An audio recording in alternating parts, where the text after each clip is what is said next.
जागा आहे पाणी लागते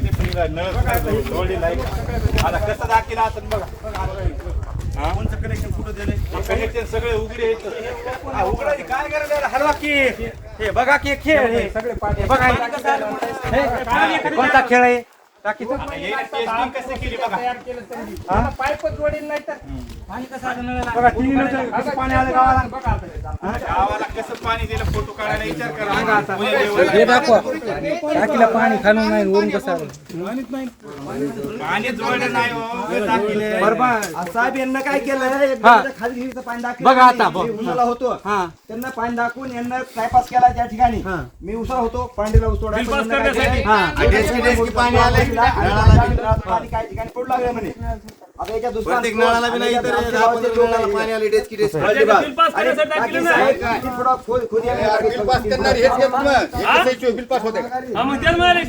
प्रमुख येत काय चालतं शाळा केली आहे सगळी आता तुम्हाला दाखवायचं काम उभे टाइमपास साहेबांची तिथे सही आहे म्हणून ते बिल मिळाले त्याला फक्त म्हणले त्याला बोलायची गरज नाही. तुम्हाला बिल देतो खाजगी माणूस आहे. बिल काय बिल सगळ्याच्या सह्याने निघाले सरपंच ग्रामसेवक सगळे हवामान देशमुखच्या हिरचं पाणी आहे ना पाईपलाईन सोडले म्हणे आणि 5 मिनिट टाइमपास केला पाण्याला फक्त चला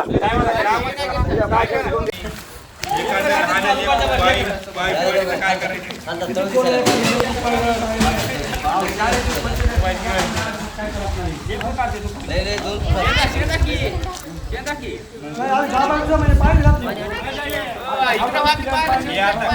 शेताला जमीन नाही ना एक पावडा काढून दाखवायला कोणाला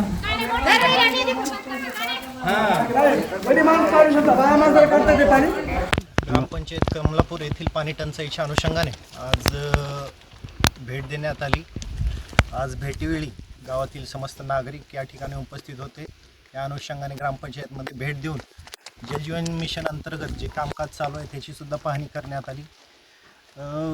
जे उपलब्ध सोर्सेस आहेत ग्रामपंचायतीचे यापूर्वीचे त्या सोर्सेसची सुद्धा पाहणी करण्यात आली।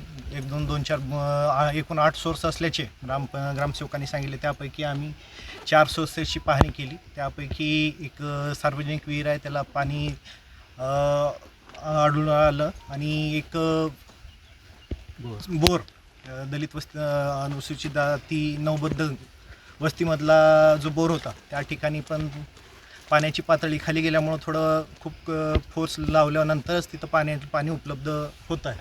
तर गावकऱ्यांच्या मागणीनुसार जलजीवन मिशनच्या कामांना भेट दिली आणि त्यामध्ये पाणी सुरू असल्याची पाहणी केली। पण असं पाण्याच्या टाकीजवळ आलं असता असं निदर्शन असं की पाणी अद्याप सुरू झालं नसल्याचं दिसून येत आहे। त्या अनुषंगानं आम्ही संबंधित विभाग पाणी पुरवठा विभागाला पत्रव्यवहार करून उचित कारवाई करण्याचे निर्देश देऊ आणि काम पूर्ण झालं आहे किंवा कसं त्याबद्दल पूर्ण त्यांच्याकडून माहिती घेऊन पुढील कारवाई आम्ही माननीय वरिष्ठांना आम्ही आमच्या स्तरावरून करू। पाणीच नाही गावकऱ्यांच्या म्हणण्यानुसार आता गावकऱ्यांना पाणी पुरवठा करण्याचं पाणी देण्यासंदर्भात जे काही असतील निर्देश त्यानुसार आम्ही ग्रामपंचायतला विहीर अधिग्रहण करण्याच्या सूचना दिलेल्या आहेत। जर तात्काळ विहीर अधिग्रहणाचा प्रस्ताव प्राप्त झाल्यानंतर लगेच आपण तो प्रस्ताव मान्य करून माननीय तहसीलदार साहेबांच्या निर्देशान्वये पुढील कारवाई करून तसं विहीर अधिग्रहण करून तसं गावकऱ्यांना पाण्याचा पुरवठा करू। एबीपी माझा, उघडा डोळे बघा नीट।